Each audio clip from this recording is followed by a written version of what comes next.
भला तो सब भला। रोली की शादी उसके माँ बाप एक आलसी लड़के से करा देते हैं। चलो, रोली की शादी हुई और हमने गंगा नहाई। और क्या, बेटियां तो होती ही है बोझ। हाँ, पर अब क्या चिंता, उतार तो दिया बोझ तुमने, अब वो लोग समझे। ससुराल में रोली का पति कहता है, देखो, मैं कोई काम नहीं करता, ये बात तुम्हारे मम्मी पापा को बता दी थी मैंने। अब जो किराया आता है दुकान का, उसी से घर का गुजारा करना है। कभी भूल से भी कोशिश ना करना किसी चीज की डिमांड की।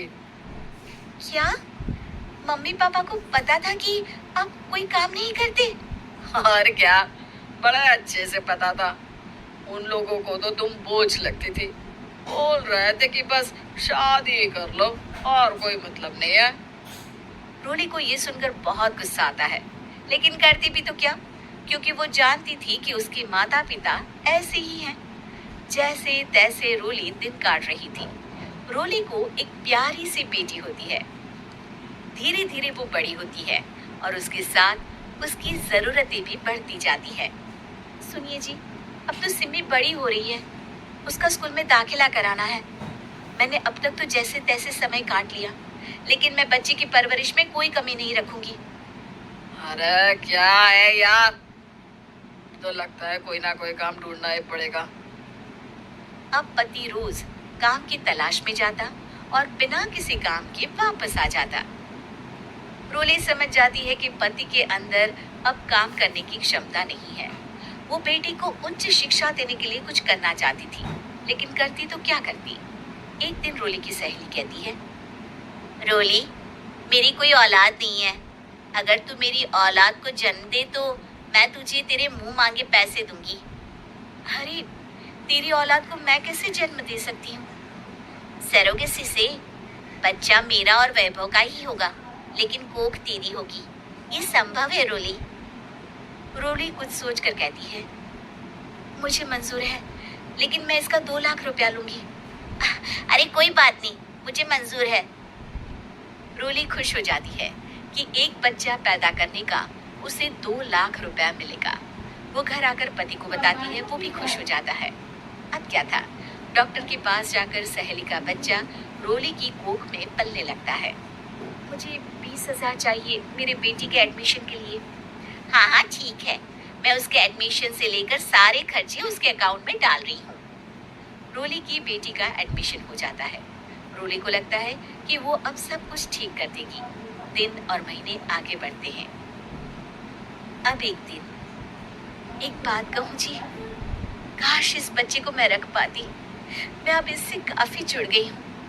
अरे यार, पता नहीं किसका बच्चा है, अपने पास है ना अपनी मुन्नी। हाँ, लेकिन अब मैं भी इस बच्चे से जुड़ाव फील करने लगी हूँ। लेकिन मैं ये जानती हूँ कि ये मेरा बच्चा नहीं है।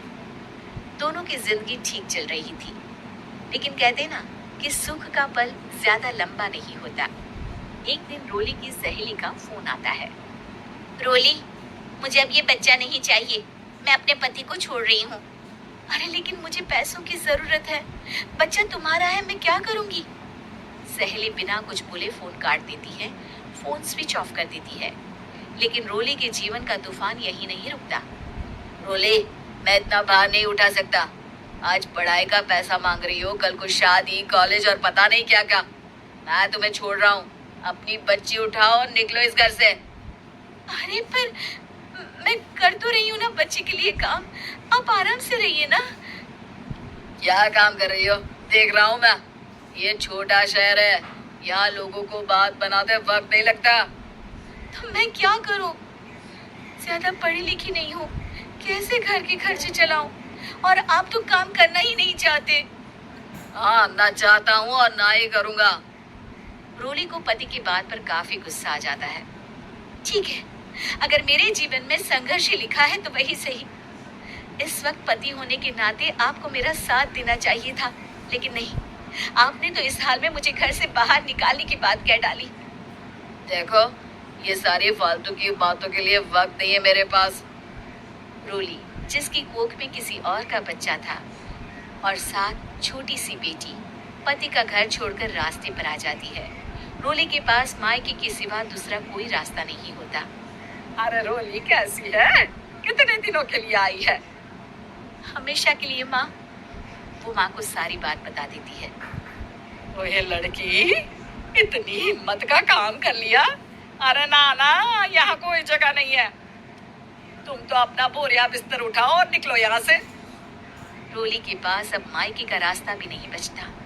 वो चुपचाप बच्ची को लेकर जा रही थी कि उसे दर्द होता है और वो डॉक्टर के पास चली जाती है। और फिर वहां वो एक प्यारे से बेटे को जन्म देती है। कितना प्यारा है, कितने अभागे हैं इसके माँ बाप जो इसके पैदा होने पर भी नहीं है। तभी वहां डॉक्टर आ जाती है। रोली, बच्चे के पिता तुमसे मिलना चाहते हैं। आपका बहुत बहुत शुक्रिया। मैं इस बच्चे को पालूंगा, भले ही इसकी माँ ने इसे छोड़ दिया हो, पर मैं अपनी जिम्मेदारी निभाऊंगा। तो क्या आप मुझे इसके पैदा करने के लिए जिन पैसों की बात हुई थी वो भी देंगे? हाँ, और साथ ही आप चाहें तो मेरे घर में रहकर मेरे बच्चे की देखभाल भी कर सकती हैं। मैं उसके लिए आपको सैलरी दे दिया करूंगा। रोली को लगता है कि जैसे भगवान ने उसके लिए सुकून का रास्ता खोल दिया। वो अब मुकेश के साथ उसके घर चली जाती है, जहाँ रहकर वो उस बच्चे की देखरेख करती है। अब मुकेश के घर को रोली अच्छे से संभाल लेती है। उसके लिए खाना बनाने से लेकर बच्चों की देखभाल और घर की देखरेख। धीरे धीरे मुकेश को रोली से प्यार हो जाता है। रोली, तुम्हारी बेटी और मेरा बेटा बिल्कुल भाई बहन की तरह साथ रहते हैं। हाँ, आखिर है तो एक ही कोख के बच्चे, अटैचमेंट तो होगा ही ना। रोली, तुमने घर और मुझे दोनों को संभाल लिया। ये तो मेरा काम है। आपने भी तो मुझे छत दी जिससे मैं अपनी बेटी की पढ़ाई और भविष्य के लिए पैसे जोड़ सकूं। रोली, क्या तुम मुझसे शादी करोगी?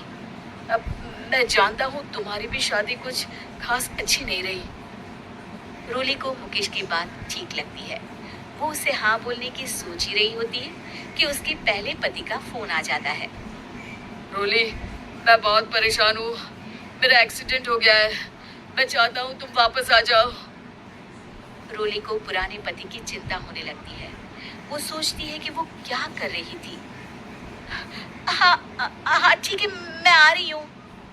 हाँ रोली, आ जाओ, लेकिन बच्चे को कहीं हॉस्टल में छोड़कर आना, क्योंकि मैं नहीं चाहता कि हम लोगों के बीच फिर से वो सारी बातें हो। रोली को समझ आ जाता है कि पति आज भी सुधरा नहीं है। वो पति के पास जाने से इनकार कर मुकेश को हाँ कर देती है।